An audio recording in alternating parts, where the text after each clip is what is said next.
Messieurs, ma foi, rebonjour, puisqu'on a eu l'occasion de se s'entendre hier, de s'entendre aujourd'hui. Peut-être commencer avec vous, Bernard. Bon, encore un salon de plus, un salon qui va bientôt se terminer. Bilan. Encore un bilan positif. Encore. Belle affluence, en progression à nouveau. Donc le visitorat est là, et donc vous savez bien que sur un salon, lorsque le visitorat est là, tout va.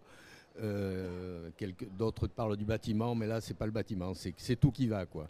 Donc belle affluence. Bon, alors, un beau salon. Le salon était beau au départ, donc il est encore plus beau en fin de jour, au bout de 2 jours. Belle affluence dans les conférences, même une très très forte affluence dans les conférences. Mais Lyon est une ville très très est un salon où vraiment les conférences ont un énorme succès. Donc formidable. Donc visitera longtemps au sein du salon. Hein, on les entend encore très très fortement aujourd'hui. Des débats intéressants. Alors je pense qu'on va aussi en parler avec Jacques. Et puis on avait la Web TV. Alors ça a posé quelques difficultés pour associer tout ça avec la radio, mais finalement ça se fait. Et puis, oui, puis ça ira mieux la prochaine fois, parce que là, ça a été un peu heurté, mais je pense que cette Web TV, finalement, c'est aussi une façon de rendre compte de ce qu'est le salon, de pouvoir en témoigner. Ce sera des spots qu'on utilisera sur notre Web TV, évidemment, sur notre site. Donc, ça nous paraît important, et puis ça donne ça nous permet de rendre compte de ce que sont les gens en chair et en os, quoi. De même que cette belle exposition de portraits, que nous avons, de portraits d'élus, qui était à l'entrée du salon, qui était magnifique, et qui dit quoi ? Qui dit que, à l'image de Dolto qui disait d'un bébé que c'était une personne, les élus, c'est des personnes, quoi. C'est des personnes, et puis qui sont pleines d'humanité. Jacques, alors justement, on en parlait avec Bernard, les débats, 2 sujets.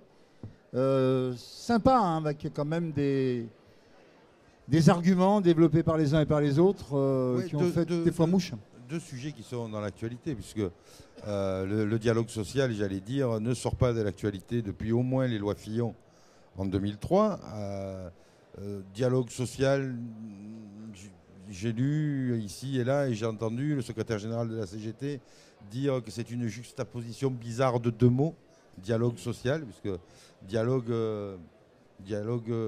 on parle, mais social, on parle du social, mais oui, pourquoi faire ?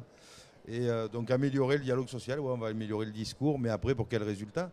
Donc effectivement, c'est dans l'actualité depuis des années, avec des organisations syndicales qui ne sont pas forcément d'accord sur le cap qui est mis vers un ou l'autre. Bon, j'allais dire que c'est l'actualité, et on va regarder le 20h, on va voir jusqu'où vont aller les réformes, et puis la qualité de vie au travail. La qualité de vie au travail qui n'a jamais non plus été autant d'actualité. C'est il y a 15 jours, il y a encore 4 personnes chez Orange qui se sont suicidées. On entend ça depuis des années maintenant. Donc effectivement, ce sont des sujets qui sont très lourds. Alors, c'est pas parce que à la radio et dans la presse, on ne parle que des trains qui n'arrivent pas à l'heure, qu'il y a des entreprises où ça ne se passe pas bien.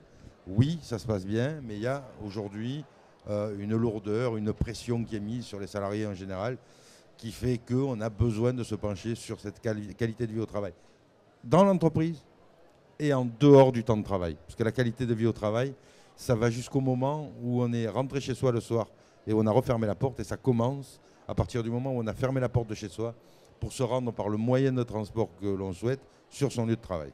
Alors ça, c'est justement été un des thèmes qui a été développé lors de ce 2e débat. Alors, on n'en a pas trop parlé. Alors, que faire, voilà, par rapport à tout ce qu'on a développé ? Alors, moi je voudrais d'abord dire que faire par rapport à ce que nous avons fait, parce que je rappelle que ce débat a eu lieu parce qu'on a mené une étude. Et alors, je voudrais témoigner de 3 ou 4 élus qui sont venus vers moi ensuite, à la sortie de ce débat, pour me dire, monsieur, ça nous intéresse beaucoup le fait que vous ayez fait ce travail en direction des salariés. Nous-mêmes, on avait essayé dans un gros salon, dans un gros CE d'interroger nos propres salariés, mais on n'avait pas les moyens de ça, et ça nous intéresse énormément le fait que Salon CE se détermine et décide d'interroger les salariés. Donc déjà, un retour positif de la part de personnes qui ont assisté à ce débat, qui nous ont entendu en discuter, et qui ont dit que sur ce principe-là, c'était assez formidable pour eux. Bon, donc là, on se sent un petit peu conforté, hein, parce que c'est un effort qu'on fait, et on est conforté par les élus eux-mêmes.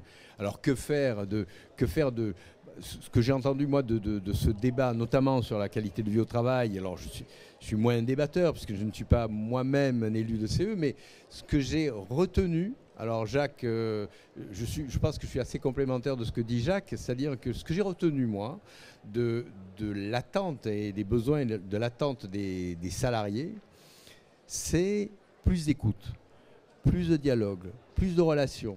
Et finalement, c'est ce qu'un des débatteurs, des élus, des syndicalistes de ce matin disait. En fait, il y a une demande de collectif, il y a une demande d'humanité, il y a une demande de relation de la part des salariés, indépendamment du fait qu'on cherche toujours à avoir un petit peu plus d'avantages. Et moi, je trouve que c'est un petit peu ce qu'il y a en ligne de fond de cette étude, et qui n'est pas encore, qui peut-être est une lame de fond en tout cas. Alors Jacques, donc mois d'octobre, prochain salon, vous avez déjà une idée des sujets qui vont être mis en avant? Pas du tout. Nous réunirons le comité éditorial que nous réunissons au moins 2 fois par an, 3 ou 4 serait l'idéal, pour déterminer quel va être le thème du second semestre 2014, puisque c'est comme ça qu'on le détermine, avec un comité éditorial de gens qui sont issus soit du monde syndical, soit du monde du conseil aux élus de CE, de la presse sociale. On discute avec eux, on regarde ce qui fait l'actualité, on regarde ce qui pose problème, ce qui remonte, et on déterminera ce thème, je pense, après les vacances de Pâques. Merci à tous les deux. Merci encore d'avoir fait confiance à Lyon Première. Merci également à nos amis de Normandie TV pour avoir assuré la partie image et également la partie technique son. Et puis voilà, Gérald, je vous remercie également d'avoir assuré la régie finale. Quant à moi, je vous souhaite à tous et à toutes une bonne fin de journée, à l'écoute bien sûr des programmes de Lyon Première. Et puis à très bientôt sur le 92. Bonsoir.